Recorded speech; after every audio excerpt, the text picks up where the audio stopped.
Hello and welcome to Shadowing English Learners. Are you struggling with English conversations? Perfect. Today we'll learn English the natural way, through real conversations you use every day. No boring grammar books, no endless word lists. Just practical English that works in real life. Let's begin your conversation journey. Have you ever been in this situation? You study English for months, maybe years. You know many words. You understand grammar rules. But when someone says, "How's it going?" you freeze. Your mind goes blank. You think, "What should I say back?" This happens to millions of English learners. But today, that changes. The problem isn't that you don't know English. The problem is, you learned English like a robot, not like a human. Humans learn through conversations. We learn by talking about coffee, weather, weekend plans, and daily life, not through textbooks. In this video, I'll show you how to master English conversations step by step, from saying hello to having deep discussions. So stick with me. The conversation tips at the end will surprise you. 1. Why conversation is everything. Let me tell you about Maria. She studied English for 8 years. She could write perfect essays. She knew complex grammar. But at her new job in London, she couldn't talk to her colleagues. During lunch, when people chatted, she sat quietly. She understood them but couldn't join in. She felt invisible. Does this sound familiar? Maria's problem wasn't vocabulary or grammar. It was conversation skills. She never learned how real people talk, how they start conversations, how they keep them going, how they end them naturally. She learned English like a computer program, not like a living language. Here's what most schools don't teach you. Real English conversations are full of incomplete sentences, short responses, and natural pauses. People say, well, and, you know. They interrupt each other. They change topics quickly. This is normal. This is real English. But textbooks show you perfect sentences. Good morning. How are you today? I am very well, thank you. And you? Real people don't talk like this. They say, "Morning, how's it going?" Not bad, you. Much shorter, much more natural. I taught Maria a simple trick. Instead of studying grammar, we practiced one conversation every day. Just one. Coffee shop conversations on Monday. Small talk about weather on Tuesday. Asking for directions on Wednesday. After 1 month, Maria joined her first office conversation. After 3 months, her colleagues invited her to lunch every day. She said, "I finally feel like myself in English." What changed? She learned that conversations have patterns. Once you know these patterns, you can talk about anything. It's like learning dance steps. First you learn the basic moves, then you can dance to any song. 2. The magic of small talk. Small talk is boring. That's what many students tell me. But here's the truth. Small talk is the key to every friendship, every business relationship, every romantic connection. Small talk is how strangers become friends. If you can't make small talk, you can't make connections. What is small talk? It's light, easy conversation about everyday topics. Weather, weekend plans, food, travel, hobbies. Nothing too deep or personal. It's like warming up before exercise. You warm up your conversation muscles. Let me teach you the small talk formula. It has 3 parts. Comment, question, share. For example, about weather. Comment. It's really cold today. Question. Are you used to this weather? Share. I'm from Brazil, so this is freezing for me. Now the other person can respond. They might share where they're from. Suddenly, you're having a real conversation. Let's practice with different topics. About food. This coffee smells amazing. Do you come here often? I just discovered this place yesterday. About weekend. Monday again. How was your weekend? Mine was so relaxing. About travel. I love your accent. Where are you from? I've always wanted to visit there. See the pattern? You make a friendly comment, ask an easy question, then share something about yourself. This gives the other person something to respond to. It's like throwing a ball. You throw, they catch, they throw back. Here's what many learners do wrong. They ask, "How are you?" The person says, "Fine, thanks." Then, silence. The conversation dies. Why? Because "how are you" is not really a question. It's just a greeting. Instead, try, "How's your day going?" Or, "What have you been up to?" These invite real answers. Practice small talk everywhere. In elevators, at bus stops, in coffee shops, at work. Start with one sentence. "Busy day, huh?" Or, "This line is moving slowly." Most people are friendly. They want to chat too. You're not bothering them. You're brightening their day. I had a student named Ahmed. He was terrified of small talk. He practiced with taxi drivers. Perfect situation, short ride, easy topics. "Traffic is crazy today." "Yeah, it's rush hour." "Where's the best coffee around here?" After 50 taxi rides, Ahmed became a small talk master. Now he makes friends everywhere he goes. 3. Conversation starters that actually work. What should I say first? This question keeps many learners silent. They wait for the perfect moment, the perfect words. But perfect moments never come. Good news, you don't need perfect words. You just need brave words. Words that start conversations. Forget, "What's your name?" and "Where are you from?" These are interview questions, not conversation starters. Instead, use situation-based starters. Comment on what's happening around you. "This place is packed. The music here is great. Have you tried the pizza here?" Here are my top 10 conversation starters that work everywhere. At coffee shops, "Do you recommend anything here?" At events, "How do you know the host?" At work, "How long have you been with the company?" At parties, "Great music, right?" On public transport, "Do you know if this goes to downtown?" At gyms, "Is this machine hard to use?" At bookstores, "Have you read anything good lately?" At parks, "Beautiful day for a walk." In elevators, "Going up or down?" At airports, "Long flight ahead? Notice something?" These are all easy to answer. They don't require personal information. They're about the shared situation you're both in. But what if someone doesn't want to talk? No problem. Some people are tired, busy, or shy. If they give short answers and don't ask questions back, that's okay. Be polite and give them space. "Well, have a good day." There are millions of other people to talk to. What if you don't understand their answer? Don't panic. Say, "Sorry, could you repeat that?" Or, "I didn't catch that." Most people are happy to repeat themselves. Don't pretend you understand when you don't. That leads to awkward moments later. Here's a powerful technique: the echo question. When someone tells you something, repeat it as a question. They say, "I'm from Chicago." You say, "Chicago? I've heard it's a beautiful city." They say, "I work in marketing." You say, "Marketing? That must be interesting." This shows you're listening and gives them a chance to say more. Remember, conversations are like tennis.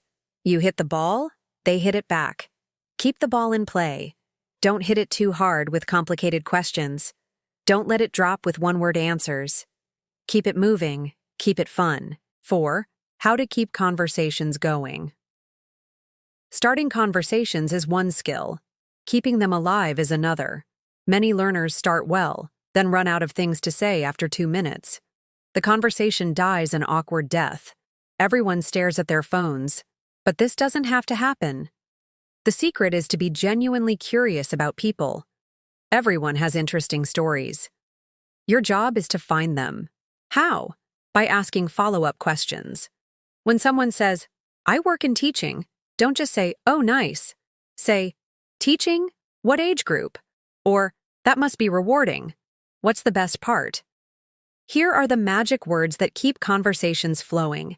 Tell me more about what's that like? How did you get into that? What do you enjoy most about? That sounds interesting. These phrases show genuine interest. People love talking about themselves when someone truly listens. Let's practice with a real example. Someone says, I just got back from Thailand. Bad response. Cool. Good response. Thailand. What took you there? They might say, just vacation. Follow up. What was the highlight? They say, the food was incredible. You say, I love Thai food. What was your favorite dish?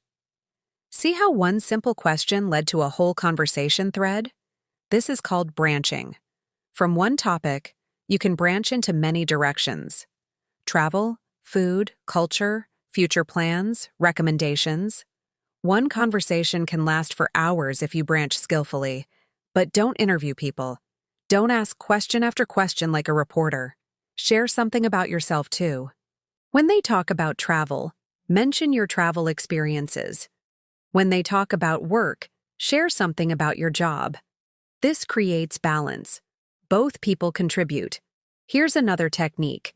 Emotional hooks. Pay attention to what makes people excited, sad, proud, or frustrated. These emotions make conversations memorable. If someone lights up talking about their dog, ask more about their dog. If they seem stressed about work, show empathy. That sounds challenging. What if you disagree with someone?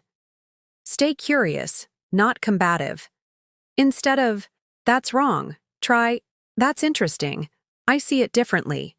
What made you think that way? This keeps the conversation respectful and flowing.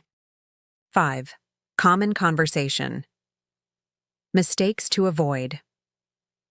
Let me tell you about the conversation killers. These are mistakes that stop conversations cold.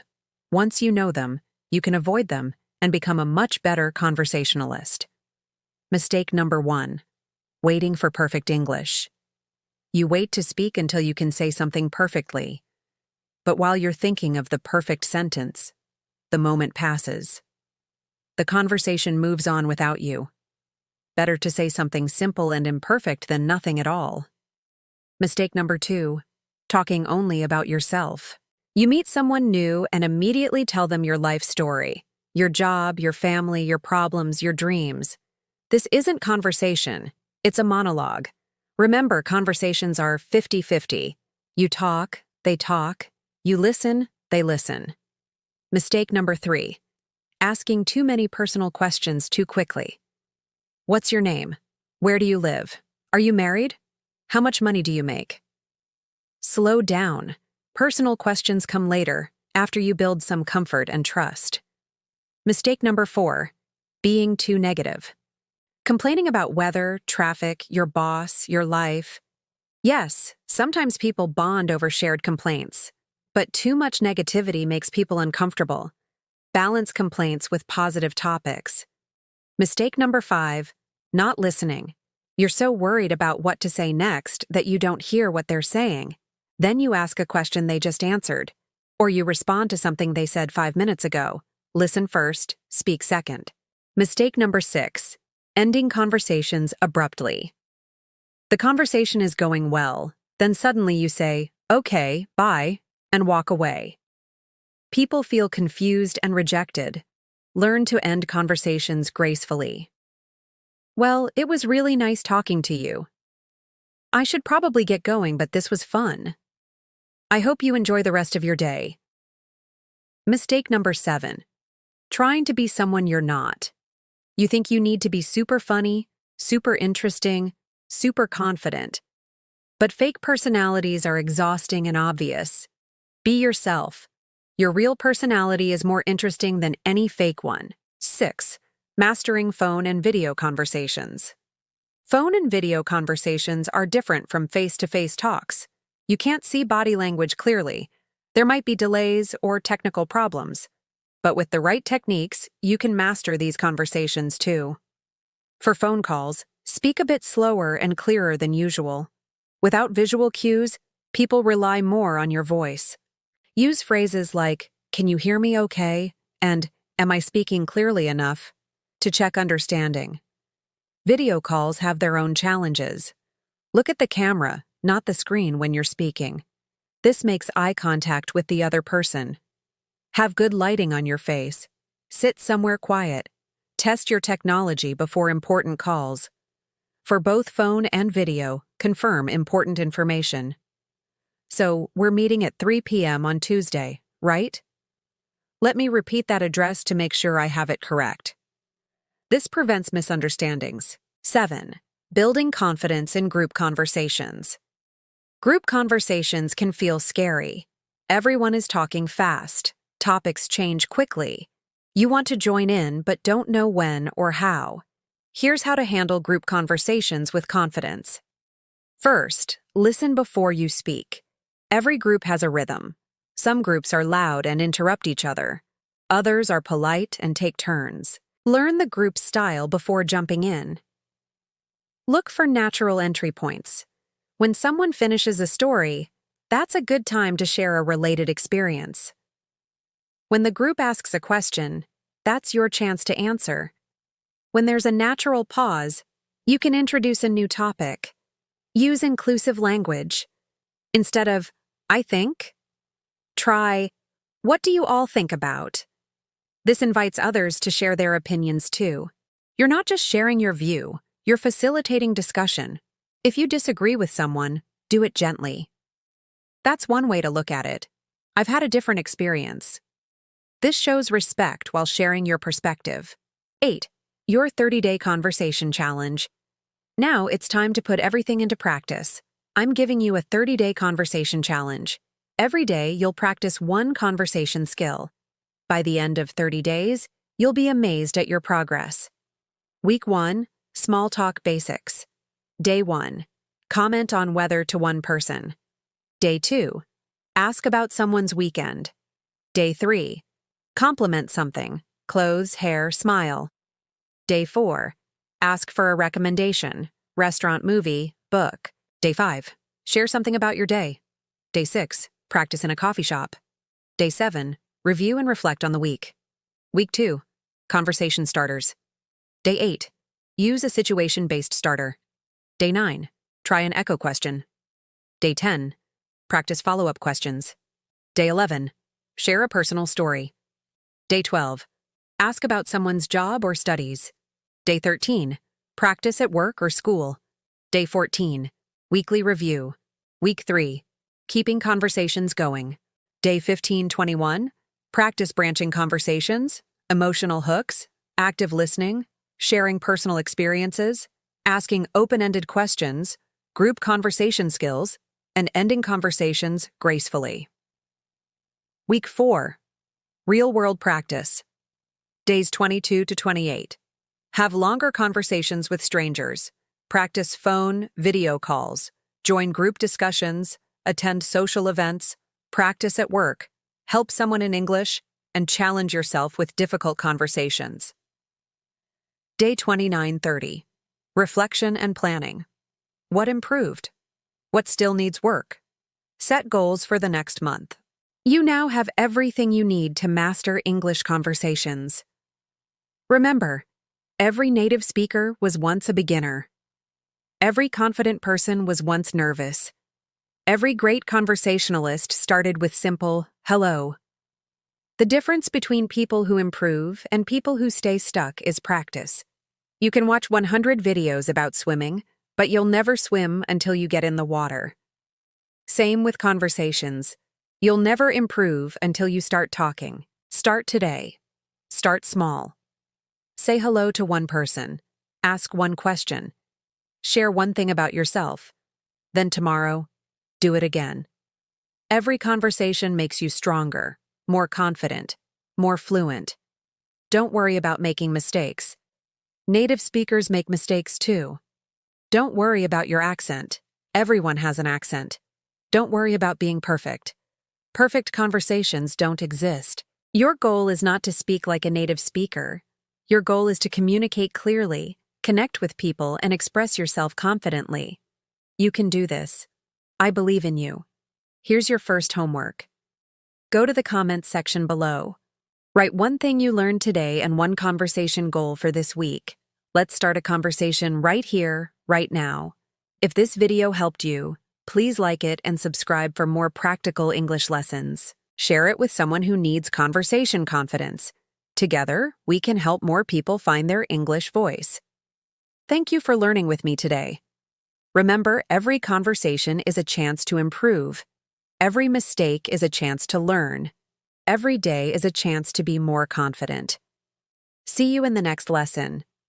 Until then, keep talking, keep practicing, and keep believing in yourself. Your English conversation journey starts now. Goodbye.